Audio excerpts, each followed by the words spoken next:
மதுரை செல்லூர் மார்க்கெட்டில் வரி வசூல் செய்த பணத்தை கேட்டு திமுக வட்டச் செயலாளர் தொல்லை கொடுத்ததால் பில் கலெக்டர் தற்கொலைக்கு முயன்ற சம்பவம் அதிர்ச்சியை ஏற்படுத்தியுள்ளது. மதுரை மாநகர் சோலை அழகுபுரம் 3வது தெரு பகுதியைச் சேர்ந்த சரவணன் பாண்டியன் மதுரை மாநகராட்சி மண்டலம் 2க்கு உட்பட்ட 29வது வார்டுக்கான பில் கலெக்டராக பணியாற்றி வந்தார். செல்லூர் பகுதியில் உள்ள காய்கறி சந்தையில் உள்ள கடைகளில் வரி வசூல் செய்து வந்தார். இந்நிலையில் 29வது வார்டு கவுன்சிலர் லோகமணியின் கணவரும் திமுக வட்டச் செயலாளருமான ரஞ்சித் குமார் பில் கலெக்டரான சரவணனிடம் மார்க்கெட்டில் வரி வசூல் செய்த பணத்தை கேட்டு தொல்லை கொடுத்ததாக கூறப்படுகிறது. இதனால் மன உளைச்சல் அடைந்த பில் கலெக்டர் சரவணன் பாண்டியன் கொசு மருந்தை குடித்து தற்கொலைக்கு முயன்றார். இதையடுத்து மருத்துவமனையில் அனுமதிக்கப்பட்ட அவருக்கு சிகிச்சை அளிக்கப்பட்டு வருகிறது. இது தொடர்பாக காவல் நிலையத்திலும் மதுரை மாநகராட்சி அலுவலகத்திலும் புகார் அளிக்கப்பட்டுள்ளது.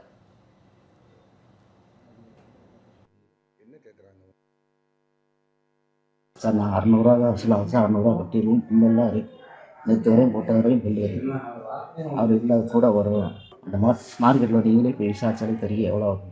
ரஞ்சித் குமார் இருக்கிறார், கமிஷனர் கூட வீட்டுக்கார். எல்லாத்தையும் போட்டுனா மற்ற வேலை அட்ஜஸ்ட் பண்ணி போகிறதுனால விட்டுறாங்க. இந்த மாதிரி நீங்கள் இது பண்ணால் அவங்க கம்மி அங்கே போய் சொல்லிடுறேன், இங்கே போய் சொல்லிடுறேன்.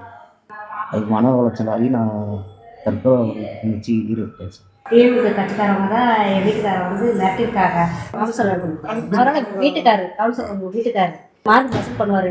வசூல் பண்ற வர காசு தான் அவர் கட்டுவாரு. நீ கூட எனக்கு கட்டு அப்படின்னு சொல்லி இவர் மிரட்டிருக்காரு. இருக்கிறதான கட்ட போய் நாங்கள் எப்படி கூட கட்ட முடியும்னு அவர் பேசியிருக்காரு. அப்போ அவரு அசிங்கமா திட்டிருக்காரு.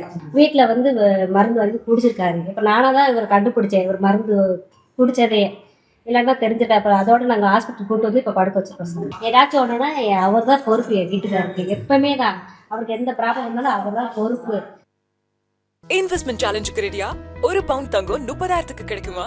மியூச்சுவல் ஃபண்ட்ல 30% லாபம் வருமா? ஷேர் மார்க்கெட்ல 60% லாபம் உறுதியா? இல்ல பேங்க் பிக்ஸ்ட் டெபாசிட்ல 30% லாபமா கிடைக்குமா? ஆனா 100% செக்யூரா சென்னை சிட்டி லிமிட்குள்ள பிளாட் வெறும் 1450 per square feet மட்டும்தான். இந்த வாய்ப்பை தவற விடாதீங்க. மேலும் விவரங்களுக்கு இப்பவே கால் பண்ணுங்க.